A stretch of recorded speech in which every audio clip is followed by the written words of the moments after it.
Update here. Good afternoon, everyone. Good afternoon. I'll be good early evening. Good whatever. Good gbogbo ẹ.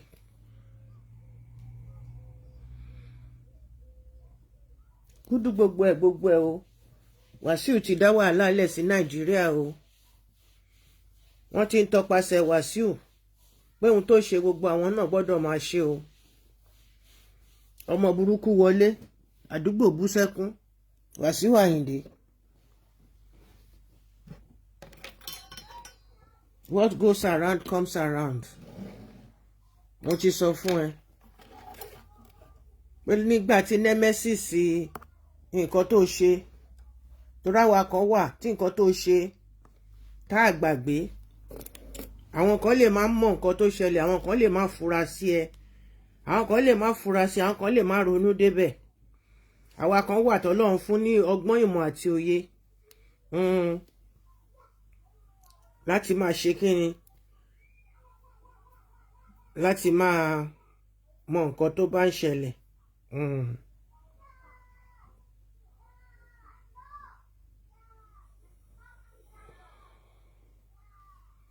Ṣé ní ilé 11 ní àbí ní 10?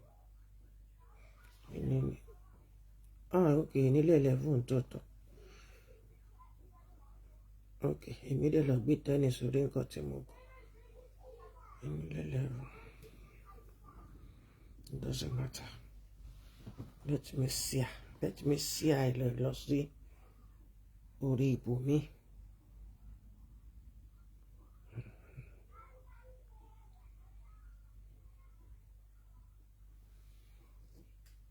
Ẹ̀yin èèyàn mi ẹ máa wọlé bọ̀ o. Ohun tí Wasiu Ayinde tó dá sílùú rèé o. Wasiu Ayinde ti ṣílẹ̀kùn fún tẹ́rọ́rìsì o. Gbogbo àwọn èèyàn ti di tẹ́rọ́rìsì báyìí Nàìjíríà o. Gbogbo ọmọ Nàìjíríà ti di tẹ́rọ́rìsì sílùú o. Wasiu Ayinde ló fà á o. Wasiu Ayinde ni o.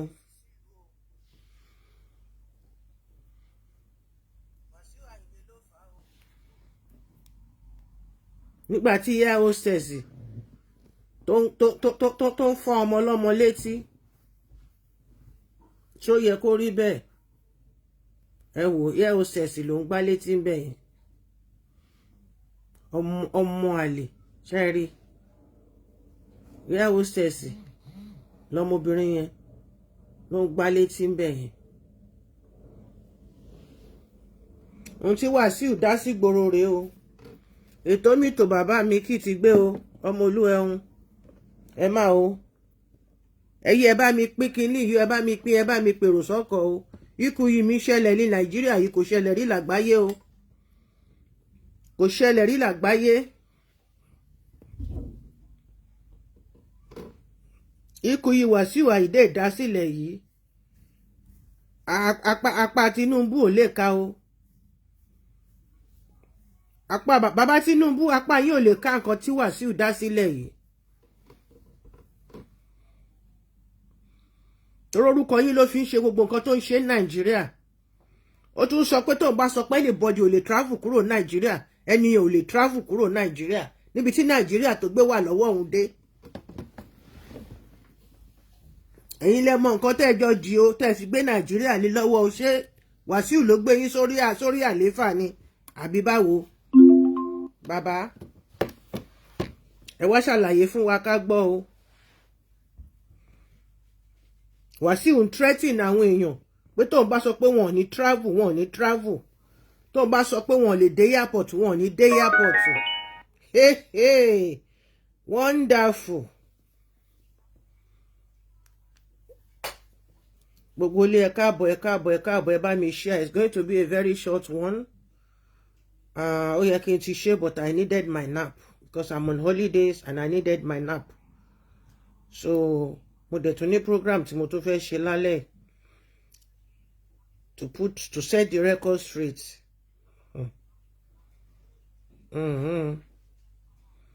nǹkan tó ń lọ ní Nàìjíríà.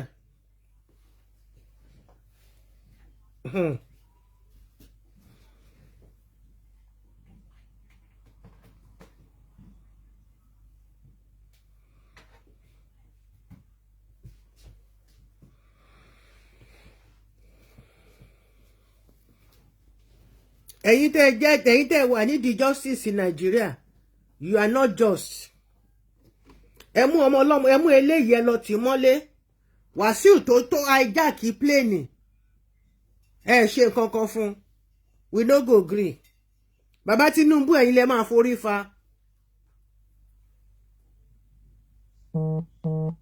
Bàbá Tinubu ẹ̀yin lẹ máa forí fa. Toro sọ pé kò sí àrà tóun ò lè fi anybody dá ní Nàìjíríà. Ọmọ olódo dẹ́ wà lẹ́yìn òun.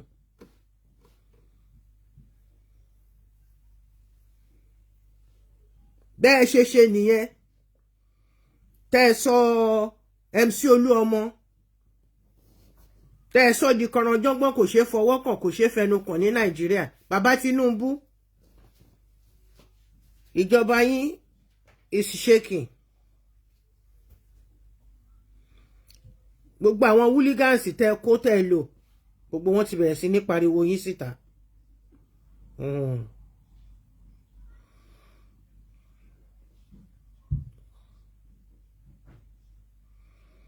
Kò dẹ̀ yẹ kó dẹ̀ rí bẹ́ẹ̀.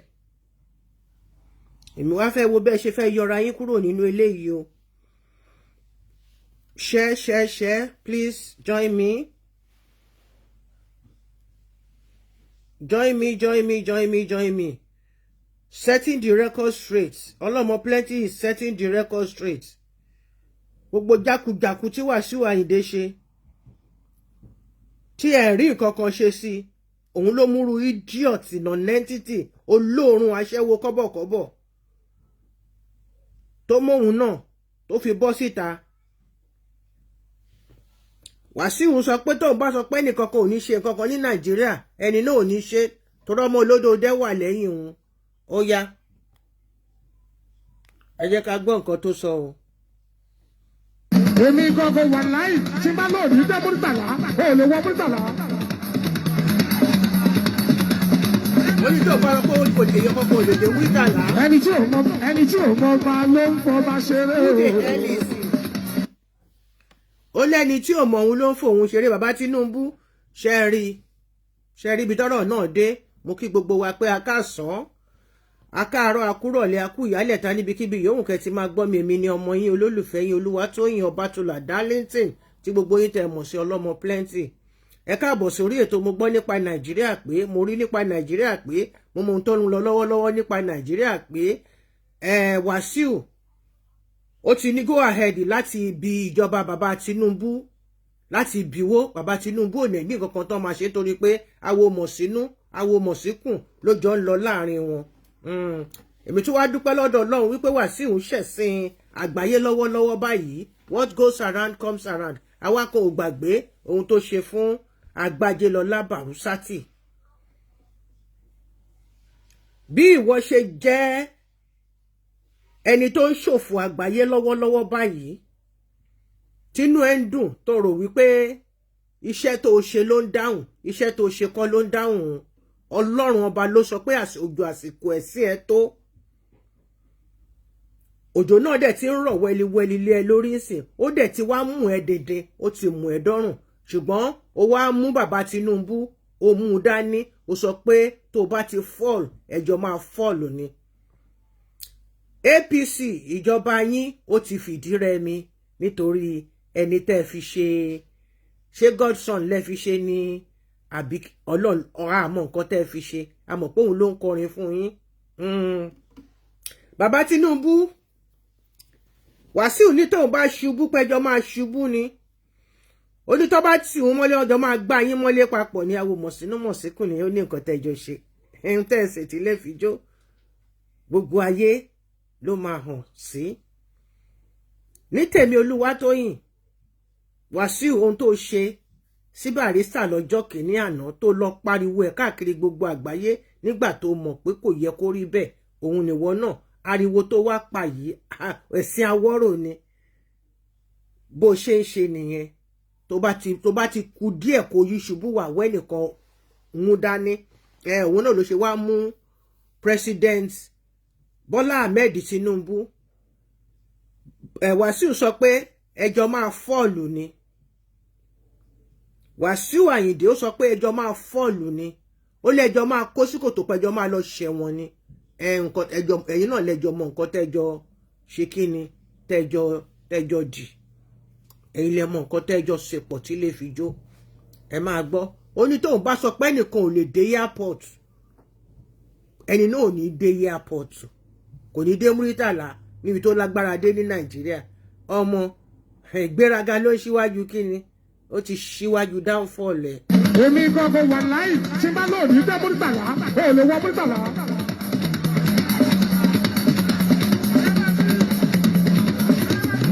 ẹni tí ò mọ ọba ló ń fọba ṣeré o.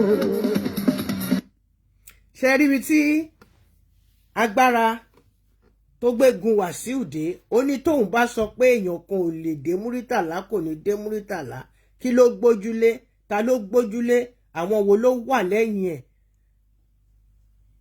ẹ̀yin politicians náà ni bàbá Tinubu mo kí yín kú oríire afẹ́fẹ́ ti fẹ́ sókè kí gbogbo fùrọ adìyẹ kó wà ń ta ni Wasiu ti bẹ̀rẹ̀ sí ní kọrin gbogbo ohun tẹ́jọ ṣètì lè fi jó gbogbo ẹ̀ ló máa gbé jáde síta kò sí ọ̀nà méjì kò sí ọ̀nà mẹ́ta kò sí bẹ́ẹ̀ ṣe lè gbé kò sí bẹ́ẹ̀ ṣe lè gbé wọ̀ kò sí bẹ́ẹ̀ ṣe lè fi pamọ́ kò sí bẹ́ẹ̀ ṣe lè fi pamọ́ bàbá mi gbogbo ohun tẹ́ ṣètì lè fi jó Wasiu sọ pé ó máa bá yín tú síta ó ní tóun bá sọ pé ẹnìkan kan ò lè dé airport níbi tó lágbára dé ní Nàìjíríà gbogbo ẹ̀yin politicians tẹ́ ń bá kí Wasiu ó ti bẹ̀rẹ̀ sí ní kọrin sí yín o ó ní gbogbo yín pátápátá lẹ́jọ́ máa fall into that pit ọ̀rọ̀ náà dàbí kòtò tí Mọ́dékáyì gbèsìlẹ̀ lórí Mọ́dékáyì o òun náà fi sin ó ní gbogbo yín pátápátá lẹ́jọ́ máa kó sínú kòtò tí ó wà ńlẹ̀ yìí kí lẹ́jọ́ ń fà lẹ́yìn ilẹ̀kùn tó ṣe sọ pé òun fẹ́ bí ìjọba yín wó ètò ń tò bàbá mi ìmọ́lẹ̀ Olúwa ìmọ́lẹ̀ yín ò ní wọ̀kùn lórúkọ Jésù ìyá mi ìtùnú Olúwa ẹ káàbọ̀ sórí ètò God bless you ọmọ bàbá mi Rẹ̀mílẹ́kún Ọláṣẹ́yìndé gbére o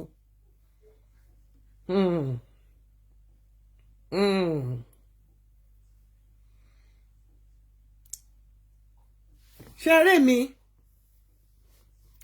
èmi ò kì í gbọ́ ìlù kí n bẹ̀rẹ̀ sí ní jó ṣùgbọ́n ọ̀rọ̀ tí ẹni tó ń kọrin sílù ń kọ òun lèmi máa ń ṣe kíni lèmi máa ń tẹ́tí gbọ́ ọ̀rọ̀ tó ń sọ ni mo máa ń tẹ́tí gbọ́ bí mo ṣe sọ nígbà tí ikú Mohbad mo ní Mohbad ti ṣàlàyé gbogbo ikú tó fẹ́ pa gbogbo wàhálà tó ní lọ́wọ́lọ́wọ́ gbogbo bọ́n ṣe ń fòró ẹ̀mí ẹ̀ gbogbo ẹ̀ ló fi ń ṣe rẹ́kọ́ọ̀dù ṣùgbọ́n ijó lẹ́yìn èèyàn ń jó títí tó máa fi kú báyìí ló fi ń sọ̀rọ̀ ló fi ń pa lówe ṣùgbọ́n kò sẹ́ni tó tẹ́tí sí nǹkan tó ń sọ ijó lẹ́kàn ń jó ariwo lẹ́kàn ń pa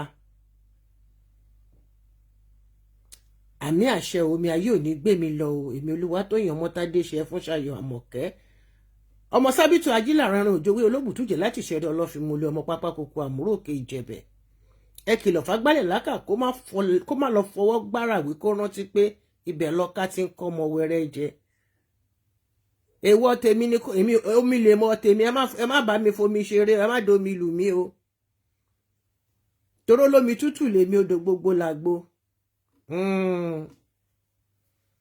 Wàsíù mọ̀ wípé Barrister kò gbọ́dọ̀ ṣọjọ́ bí ó ṣọjọ́ bí fún káàkiri òun náà wá bẹ̀rẹ̀ sí ní ṣẹ̀ṣẹ̀ káàkiri àgbáyé this time around ẹ rí pé what goes around comes around ìyẹn ò tiẹ̀ wá dàbí ohun tó ń ṣẹlẹ̀ lọ́wọ́lọ́wọ́ yìí ohun tó ń sọ ní ọ̀rọ̀ ohun tó ń pa ní òwe nígbà tó pa òwe burúkú ẹ̀yin tẹ́ ń jó ẹ máa yọ́nú sí mi nígbà tó lọ dóyàwó Aláàfin táriwó ta bó ṣe gbé rẹ́kọ̀dù yẹn jáde báyìí ẹ máa yọ́nú sí mi, ẹni bá yọ́nú sí mi ìyọ́nú Ọlọ́run ọba lẹ́ ò máa rí. Ẹ̀yin èèyàn ẹ rò pé orin ni, ẹ rò pé àdúrà ni, ọ̀fọ̀ ògèdè ló pa fún yín. Ariwo yẹn die down ní straight off. Tẹ́lẹ̀ bá ti gbọ́ bá wọn máa fò sókè ní ẹ yọ́nú sí mi, wọ́n yọ́nú sí wọn, èèyàn fi nǹkan banu ó fi ń sọ̀rọ̀. Ó shut sí gbogbo yín down. All of a sudden gbogbo ariwo yẹn, kí tiẹ̀ lórúkọ Maridia àbí kí lórúkọ ọmọbìnrin yẹn jẹ́, ariwo yẹn wọ̀ ní ṣe. Bàṣírá kọ́ ló ń jẹ́ kíní kan ṣá, Badira, Princess Badira, nígbà tó po Princess Badira tó pò mọ́lẹ̀ táṣìírí tú, táriwo tage pé Wasiu dóyàwó Aláàfin o, ìyá Aláàfin àná o. Táriwo yẹn ń ta tí gbogbo ẹ̀ bẹ̀rẹ̀ sí ní ṣe gbàgbà gbogbo lórí social media. Ó kàn gbé rẹ́kọ̀dù jáde ni. Ẹ máa yọ́nú sí mi, gbogbo àwọn wèrè bẹ̀rẹ̀ sí ní fò sókè. Mo ní kíni, ó ti gbé ọpọlọ yín sínú ẹ̀. Àwọn ọjọ́ kan wà téèyàn gbọ́dọ̀ jó. Àwọn orin kan wà téèyàn gbọ́dọ̀ bá wọn kọ. Nígbà tó sọ̀rọ̀ Ganu sí, gbogbo yín ọ̀pọ̀ ló sọ di orin. Mo ní ó ṣe jẹ́ wípé ọ̀fọ̀ ọmọkùnrin tètè máa ń gbaná lára ọ̀pọ̀ nínú yín. Nítorí kíni, ìlú lẹ̀ ń gbọ́, orin lẹ̀ ń gbọ́, ẹ mọ ọ̀rọ̀ tó ń jáde. Ọmọ tó bá dẹ̀ jẹ́ pé ó mọ̀ ní ipa ìlú, bàtà là ń lù nínú ilé mi, kò sí nǹkan tó lè fi bàtà pa lówe, àbí tó lè fi gángan pa lówe, àbí tó lè fi ìlú bẹ̀m̀bẹ́ pa lówe tí mi ò ní gbọ́, àfi tí mi ò bá fẹ́ dá ẹ lóhùn. Wọ́n náà sọ pé àwọn àfáà Ganu sí. Wọ́n ní kó wá tọrọ àforíjì. Ó ní wọn kì í fi ọ̀rọ̀ ọ̀rọ̀ dídún. Ó ní wọn kò sọ pé dídún o, ríró ló pé ní ìjìnlẹ̀ Yorùbá. Ó ní wọn kì í fi ọ̀rọ̀ ríró, wọn kì í fi bí agogo. Kò sọ pé kán má bínú títí dọ́là. Ó wá rò pé àwọn yẹn náà tó bú, tó fi ohun dá wọn lóhùn padà. Àwa máa wò ẹ́. Àwọn náà wo ibi tí ìyà máa dùn lára ẹ̀.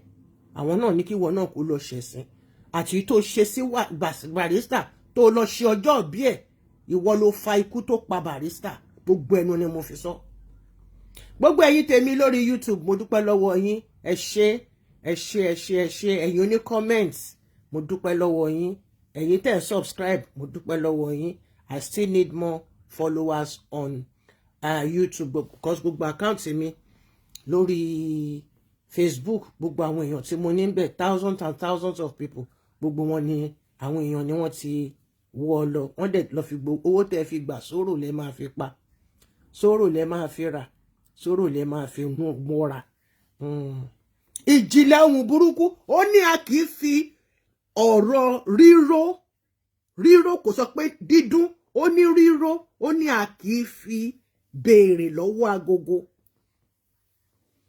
Ọ̀pọ̀ nínú yín tẹ́ bá ti gbé, ẹ máa bínú sí mi, ẹ fò sókè. Ẹ máa kọ́ síra yín. Ohun burúkú. Ọmọ Yorùbá pọ́nbélé ni mí, Àwórì ni mí. Èmi ò dẹ̀ fi pamọ́ torí mi ò kìí ṣe ọmọ àlè. Christianity doesn't make me to become a foolish one.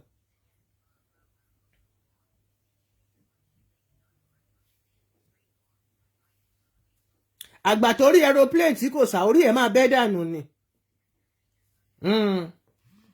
Orí ẹ̀ máa bẹ́ dànù ni. Òun ṣe sá kúrò ńbẹ̀. Kò ṣe dúró kí wíǹgì kìíní yẹn kó bẹ́ orí ẹ̀ kúrò ńbẹ̀.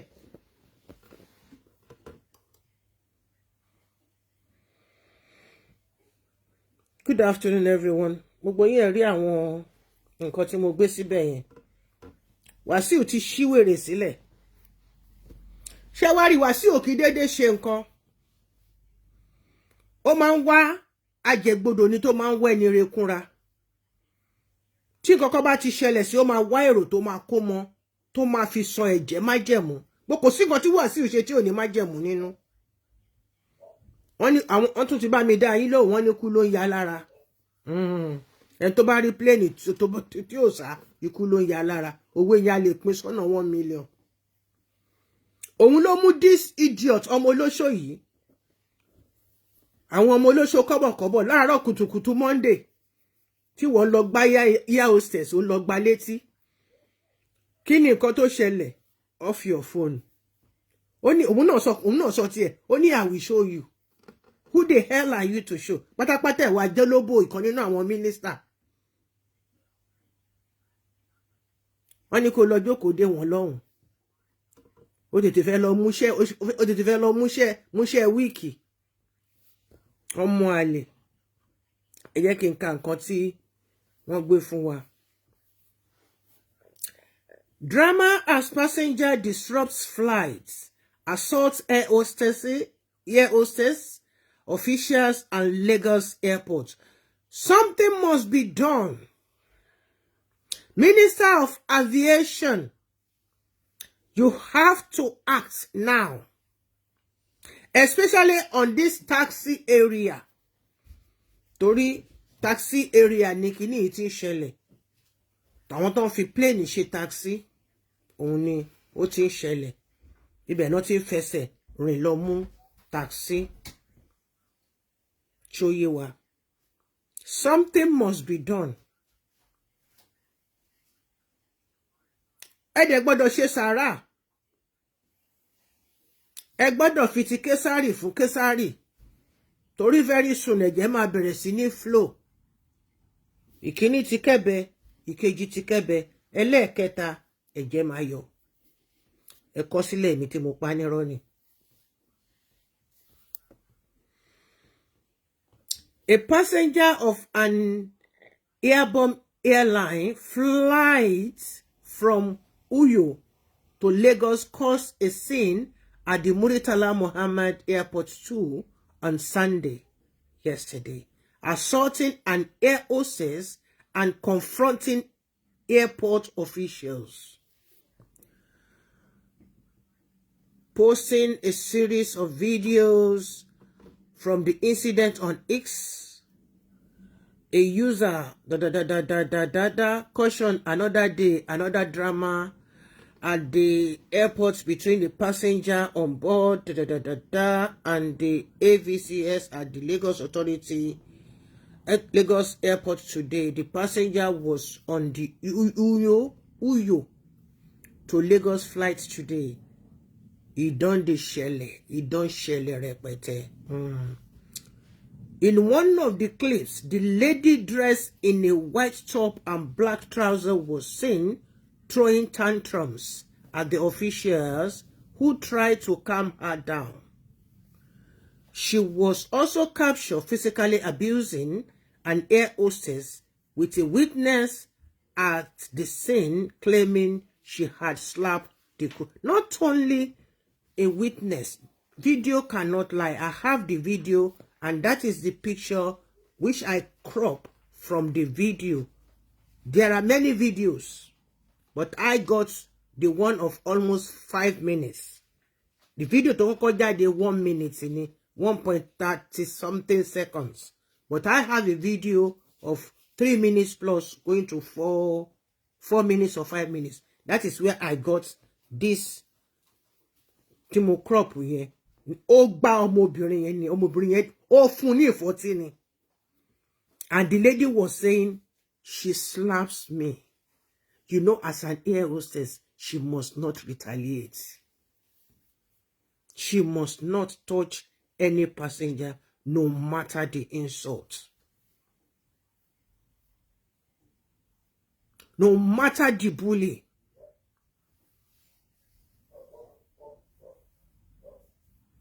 Why?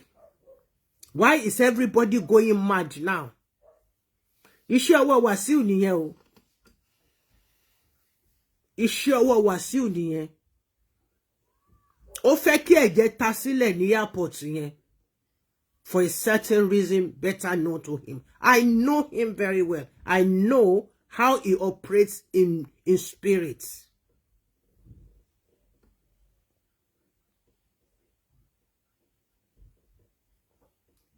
Yìí tó fi splash nǹkan tó wà nínú kíní ẹ̀yẹn ní ọjọ́ yẹn. Kíní yẹn gangan ló fẹ́ làmú ẹni yẹn. Kẹ́jẹ́ lè jáde. Wasiu ó ti jẹ́ tán. ó ti jẹ́ tán.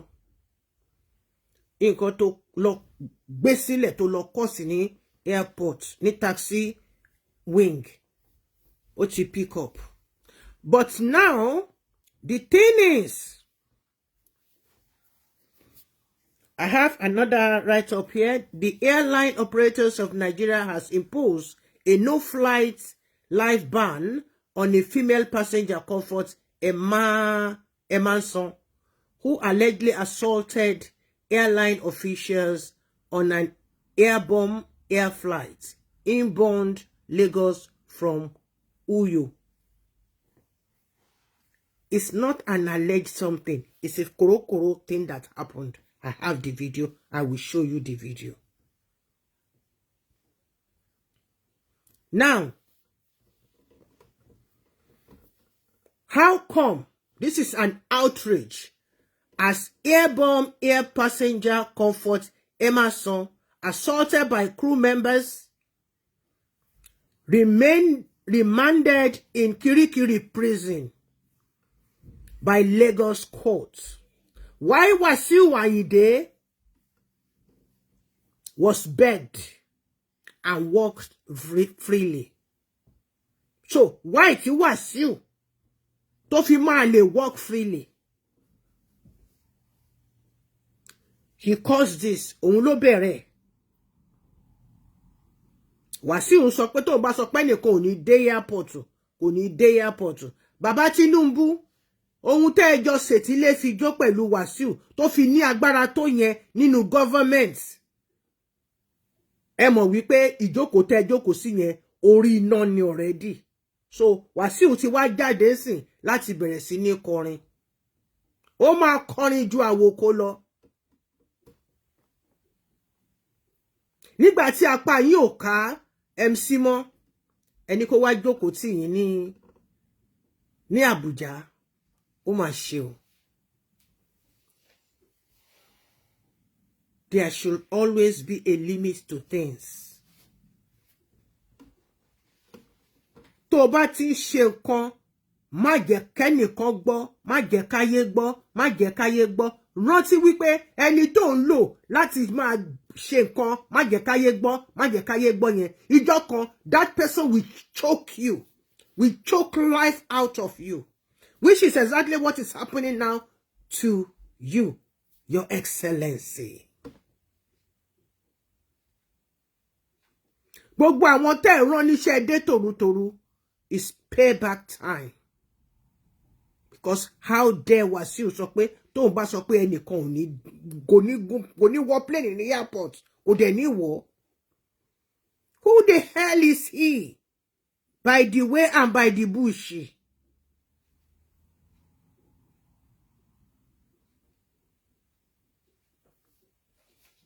Ohun tó bá lọ fógún ọdún, ìṣẹ́jú kan báyìí ló ti tọrọ máa dé bá.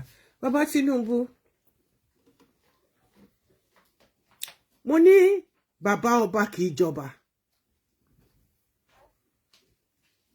Nígbà tí eré ìje yìí bẹ̀rẹ̀, gbogbo àwọn lọ́balọ́ba wọ́n ní kí n má dá sí. Wọ́n ní ẹ̀sìn leléyìí. Afọbajẹ àtọba wọn rẹ̀ dalẹ̀. Bàbá ọba kì í dẹ̀ jọba. Mo ní bàbá, ẹ remain bàbá ọba. Ẹ fi èèyàn kan síbẹ̀ àsúsúà. Ṣùgbọ́n kó jẹ́ ọmọ Yorùbá. Ẹ wò already ọmọ bíbí inú yín Ṣèyí ó ti ń takò yín. Ẹ bá ti rọra dúró sórí bàbá ọba. Kẹ́ wo bí yín ṣe máa tó kẹ̀kẹ̀kẹ̀kẹ̀. Òun ni wọ́n ti ń fà yín lápá, náà ti ń fà yín lẹ́sẹ̀ ní àwọn ọmọ tó jẹ́ pé wọ́n yí yín ká tẹ́ ń lò. Òun ni wọ́n ti bẹ̀rẹ̀ sí ní fòró ẹ̀mí yín yìí.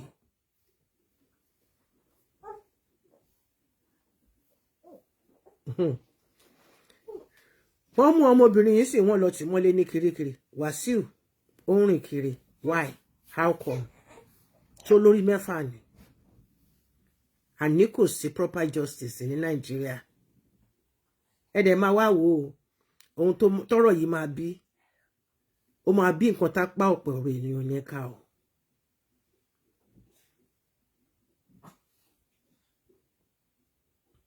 ó máa bí nǹkan tá pa tí yín gan fún ara yín ọmọ olódò dẹ tí ò ní ká.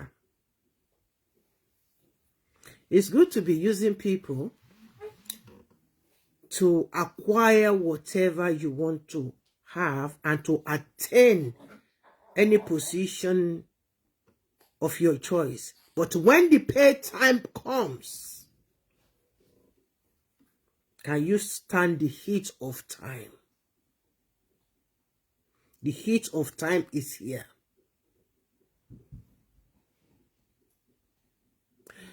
Àwọn tó bá yín pọ̀rọ̀ wọn ti gbé jáde wọ́n ní gbogbo owó tí gbogbo gbèsè tí Nàìjíríà jẹ lẹ́ti sọ pátápátá. Òun ló jẹ́ káwọn China kan ní káfọ́kà níṣò.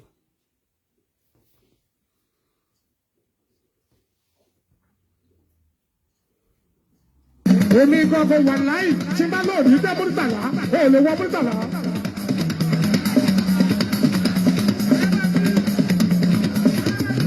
Ẹni tí ò mọ ọba ló ń fọba ṣeré o. Who the hell is he?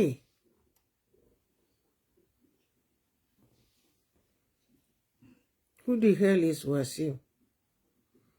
Tó ń sọ pé tó ń bá sọ pé nìkan. Ẹ jẹ́ kí n lọ wá fídíò yẹn wá kí n play video incident yìí. Full 3 minutes. Yeah, this is 1 minute. This is 3 minutes. Yeah, this is 3 minutes plus. Ẹ máa wo bí tí ọmọ yẹn tó ti sound ọmọbìnrin yẹn.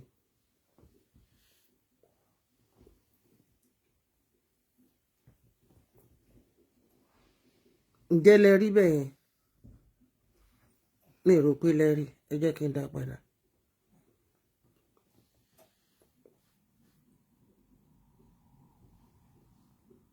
Cherry. Ó sound ẹ̀ ni.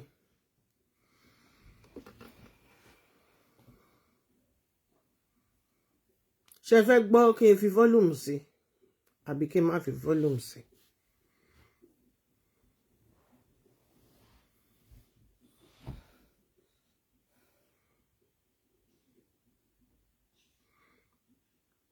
Ariwo yẹn pọ̀ gan o. Ariwo yẹn pọ̀ gan. Ṣé wá rí fídíò eléyìí tí mò ń play fún yìí? It's 3 minutes plus, but kéékèèké kíní ni tí ẹni yẹn tó join papọ̀ because ó ti ń wọṣọ níbí báyìí. Ẹ sì máa rí ibi tí wọ́n ti ń drag it out. Ṣé fẹ́ kí n fi volume sí? Mọ̀mọ́, ṣé kí n fi volume sí? Ẹ jẹ́ kí n fi volume sí kẹ́ lè gbọ́.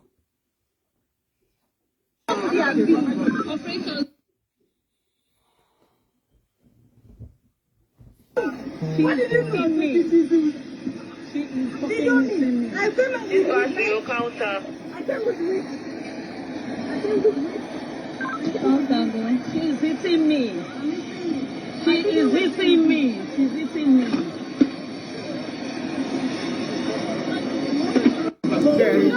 Ó ń tí ọmọbìnrin yẹn ní ha o. She was giving her slap left and right. She was slapping on the head was. Strangled her like 5 times. Wasiu ohun tó dá sílẹ̀ Nàìjíríà rí o. She was beating her. She was beating her. She was just like trying to calm down. She was like she just slapped but she was giving to her. For having in mind, I didn't want to having in mind to do this for me. I want to know how much you want to pay for this today. Operations run for you. Where she going? Where she going? Wọ́n gbé irun orí ẹ̀ bọ́ sílẹ̀. Ẹ wo ọmọ olóṣó. Wọ́n fẹ́ lọ pàdé kọ́sítọ́mà ní láàárọ̀ kùtùkùtù Monday.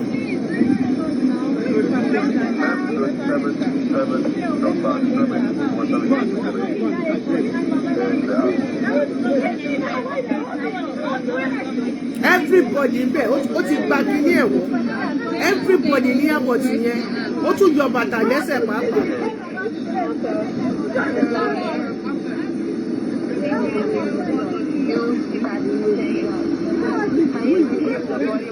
Tọ́ bá fi lè ti ọmọ ìwọ́nlé gbọ́dọ̀ ti Wasiu náà mọ́lé o. Ìlógò green ṣẹ́ẹ̀rí.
ṣé ó lè ṣe nǹkan tó ṣe yìí? This rubbish don't practice it. Should be motherfucker ere kó practice it outside Nigeria. Wọ́n máa fi ṣẹ̀kẹ̀ṣẹ̀kẹ̀, wọ́n máa spray ẹ̀ báyà rẹ̀ máa wálẹ̀ ni. Ṣùgbọ́n Táíwò ẹ̀yin ti Singapore àbí Malaysia dẹ̀ ni anyhow ṣàlàáfíà ni bàbá mi ilé wọ́. Ṣó ẹ jẹ́ kí n tiẹ̀ fi ibi tán ti wọ́ jáde, ẹ jẹ́ kí n fi hàn yín torọ́ mọ àlè ni. She needed it.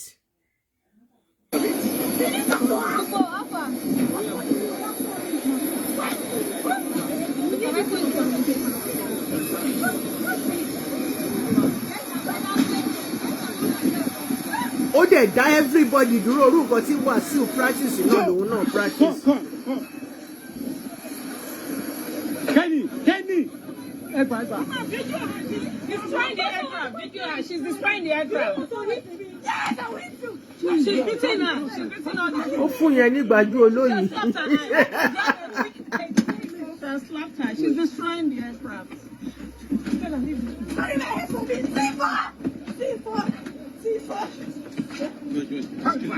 Look at this foolish girl. Ó yẹ kó rọra dìde kó lè rọra work out. Ó wá dẹni tí wọ́n wá ń wọ́. Bẹ́ẹ̀ lọ́yàn ń jábọ́.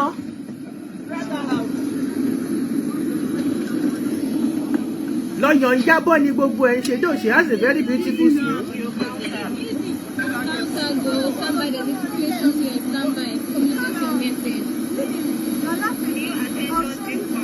I will show you. Come back here.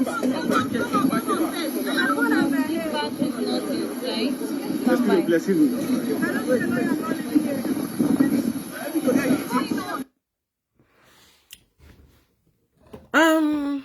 I appreciate her body. She has a good body and beautiful boobs. But show you kó rí bẹ́ẹ̀. Ó dìgbà tóyàn bá ń fly tóyàn ń jábọ́, wọ́n ní kó bọ́lẹ̀. Kó pa kí náà ti ń pè, kó pa tẹlifóònù. Ìyẹn di nǹkan tó sọ pé you want to prove whom you are. Who the hell are you, jọmọ aláṣẹ́wó lọ? Tó bá ṣọmọ aláṣẹ́wó, aṣọ lè máa jábọ́ kọ́yàn máa fò kiri.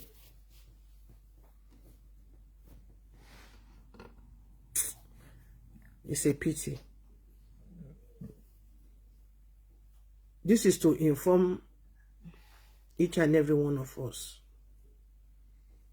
Pé Wasiu ti ṣí nǹkan burúkú sílẹ̀ ní Nigerian airports. And everybody now think they can practice it and walk away with it. You can't practice nonsense and walk away with it.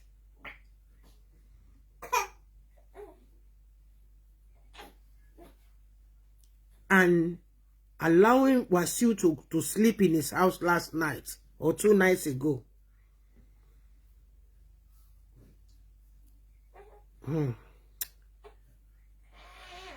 Baba, ìjókòó yín lẹ fi ń ṣeré.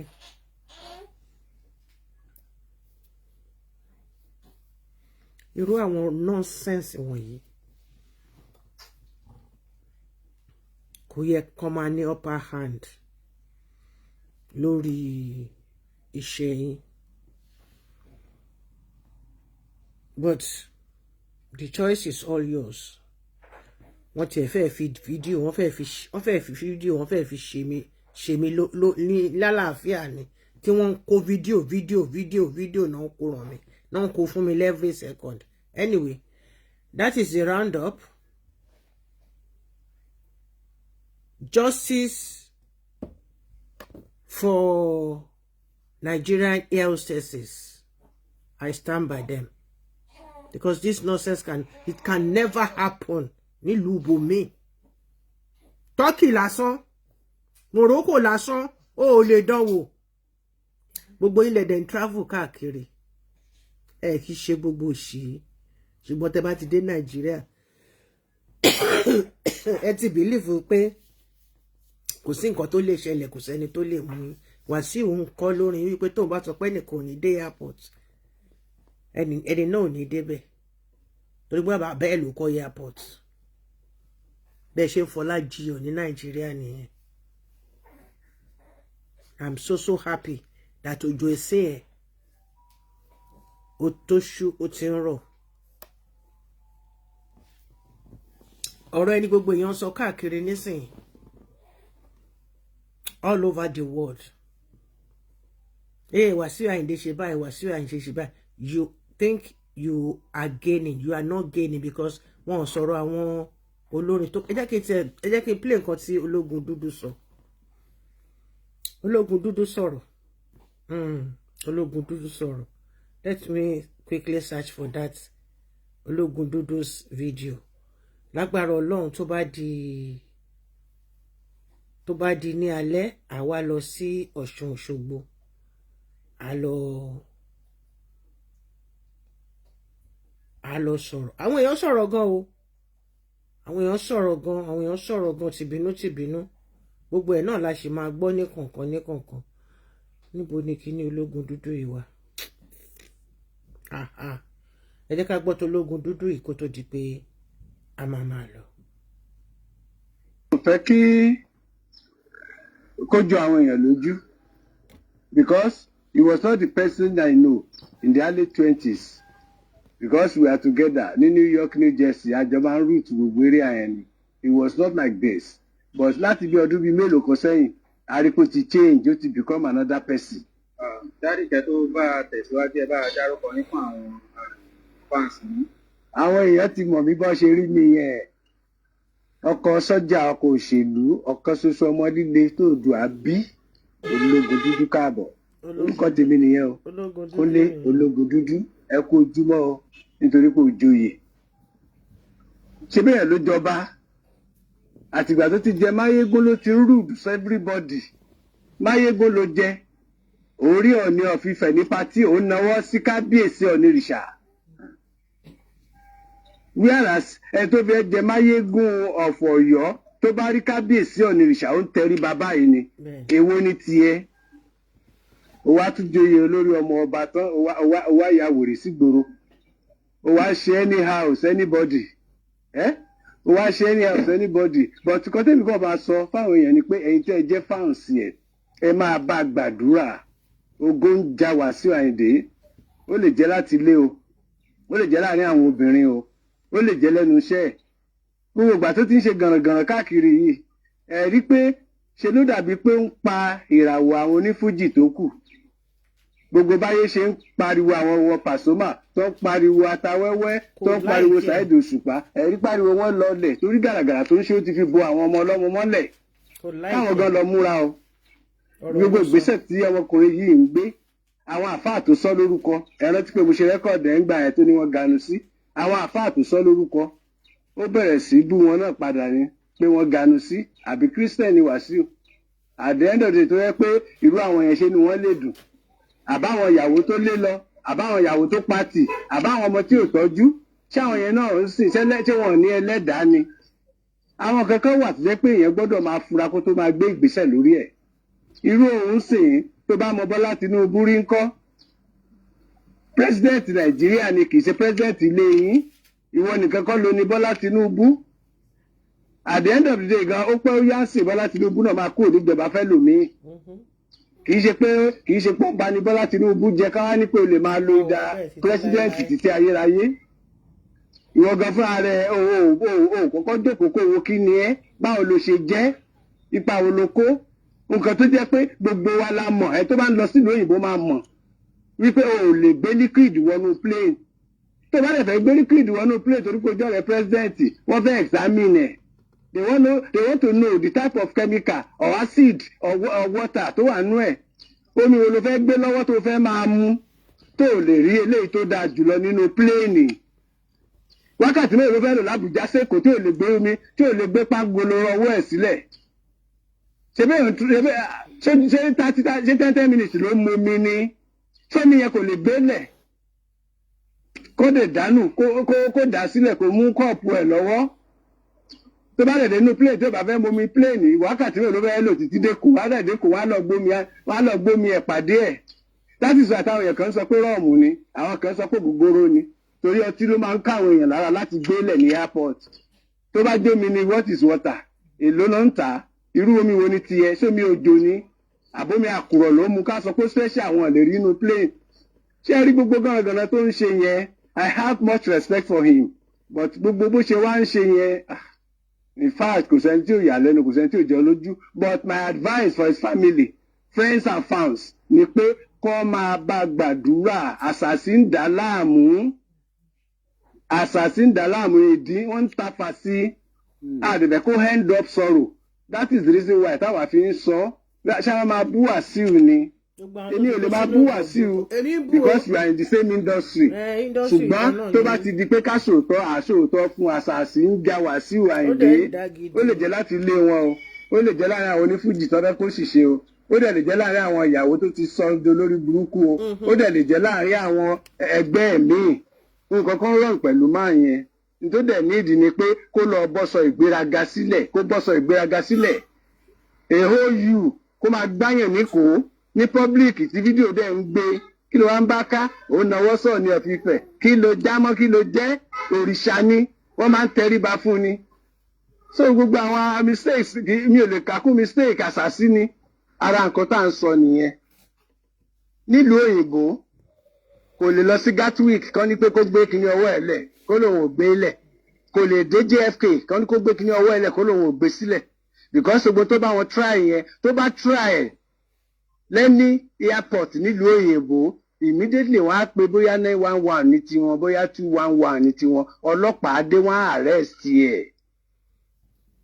arrest ẹ̀ so but ní bíbá ẹ̀ kò sí organization kò sí arrangement kò sí anything tó jẹ́ pé a lè sọ pé yẹ̀sìn tíjọba pèsè sílẹ̀ ní kò sáàbò gan ní airport ọ̀hún kò sáàbò táàbò bá wà lórí àwọn tó ń ṣiṣẹ́ ń bẹ̀ lórí aeroplane lórí èrò tó ń wọnú mọ́tò ṣáṣe pálapàla tó ṣe yẹn ṣe bí wọ́n káwọ́ ẹ̀sẹ̀ yìí wọ́n fankọ́ọ̀bù sí wọ́n á gbé lọ ni èló ló san ìwọ ló ní jẹ́ẹ̀tì ni gbogbo ẹgbẹ́ ló ti ra jẹ́ẹ̀tì gbogbo àwọn tó gbogbo gàgà tó ń ṣe pé olówó olórin olówó fújì lòun kò ṣe lọ ra jẹ́ẹ̀tì àbí Davido kìí ṣẹnu iṣẹ́ ló bá àbí Wizkid náà wà ń bẹ̀ àbáwọn ọmọ pírẹ́sídẹ́ǹtì kó lọ ra jẹ́ẹ̀tì tó bá fẹ́ kó máa gbé láti inú yàrá ẹ̀ kó máa gbé lọ síbi tó ń gbé lọ tàbí kó lọ jọ àwọn àjẹkọ́ fún ní pléènì tó ń fò lóru ṣé ó lè ṣe yẹn nílùú òyìnbó àwọn èèyàn sọ fún ẹ ṣé kò lè comply tó bá jẹ́ ìlú òyìnbó ni wàá sọ torí kò jẹ́ kí ló jẹ́ gbogbo àwọn ìgbésẹ̀ tó ń gbé kéèyàn lọ dúró síwájú pléènì MC Olúọmọgan ò lè dúró síwájú mọ́tò Òṣòdì títí tí wọ́n play yẹn gan fi fẹ́ gba ní orí. tó wá di pé òṣèré kí ló wá ta ló tẹ orí ẹ̀ bá gan ńgbà tí pléènì ń lọ. ọba ti fi sílẹ̀ kó gé kú. wèrè lẹni tó tẹ orí Wàsíù bá ńgbà tí pléènì ń lọ ó yẹ kó jẹ́ kó forí ẹ̀ lẹ̀ ni àbí ṣé òun nìkan ló ṣe máa jẹ́ star ni. ẹ ṣe gan ni sà nǹkan tá a fi ní pé ká dá yín. ọlọ́gun dúdú ọ̀rọ̀ ọlọ́gun dúdú rẹ̀ ọ̀rọ̀ rẹ̀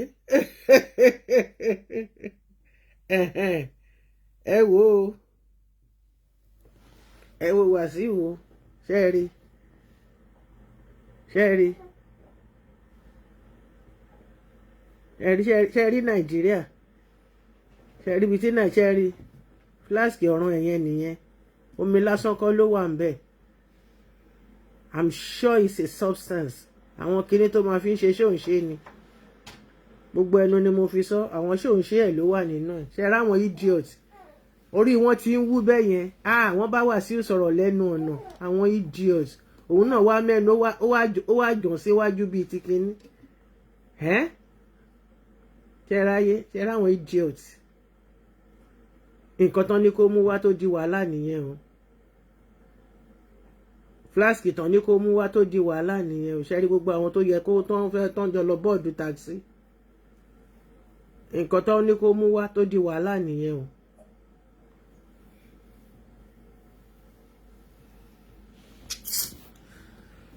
It's a pity. I pity your life because you have no life.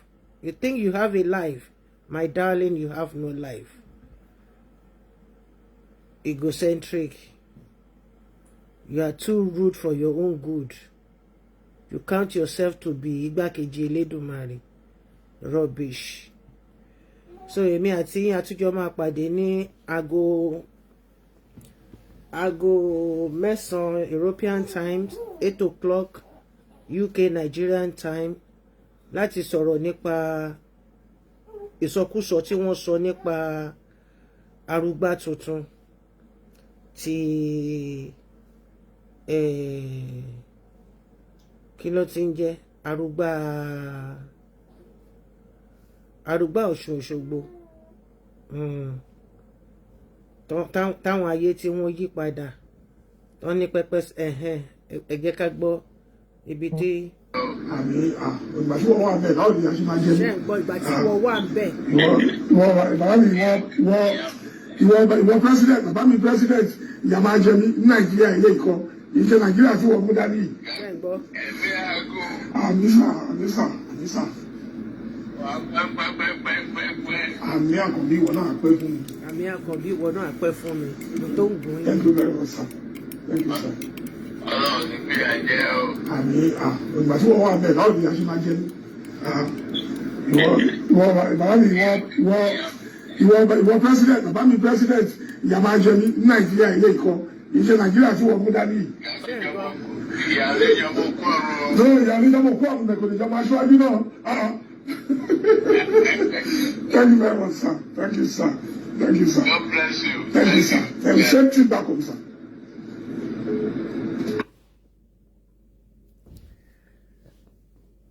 Ìgbéraga ló ń ṣíwájú ìdájúbolẹ̀. Bí Tinubu tiẹ̀ jẹ́ pàlípàlí ẹ̀ ẹ̀yìn ilẹ̀kùn náà ti máa ń sọ̀rọ̀ báyìí not pé wàá máa sọ̀rọ̀ wàá wá gbèsè free o dẹ̀ mọ àwọn tó dẹ̀ wà ń bẹ̀.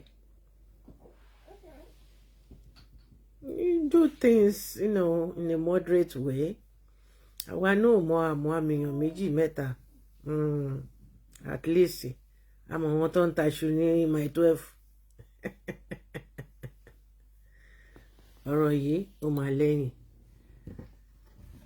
Ẹ jẹ́ ká pàdé láago 9 láṣẹ Ìdùmarè. I love you all with the love of Christ. I remain your host, Olúwatóyìn Ọbátúlá Darlington. Kí náà ti ń pe host náà? Olótùú. Olótùú ètò mo gbọ́ nípa Nàìjíríà pé Wasiu ti kiná bọlé. Ó ti jẹ́ kí gbogbo àwọn ọmọ wèrè kí wọ́n tú síta. It's an opportunist. Yeah, you said right, ma. Bẹ́ẹ̀ ni ìgbéraga ni ìgbéraṣánlẹ̀. Ìgbéraṣánlẹ̀ ló ń dà láàmú. Deborah àbúrò mi kí ọmọ kí là ń kó owó là ń kó ọlá là ń kó ìbùkún là ń kó. God bless gbogbo yín pátápátá ẹ̀yin ìyá mi ẹ̀yin bàbá mi mo appreciate yín. Màámi Ọláyínká mo rí yín látòrí device tó wà lápá bí yìí. God bless you. Oyin Ayọ̀, I cite you too. Thank you all. Ìmọ́lẹ̀ Olúwa, I cite you. Gbogbo yín pátápátá. Rẹ̀mílẹ́kún, ọmọ Olúẹ̀hún. Gbogbo yín ni mo rí o. Ìyá kí náà ti ń pè Ọ̀sẹ́wà, I cite you too. Ó ti hang sókè. Ẹ má bínú pé gbogbo yín nìkan ni mo rí kí. but mo kí gbogbo yín ní ti ọlá ní ti ọlá ní ti ọlá Jésù Kristi Olúwa àti olùgbàlà wa.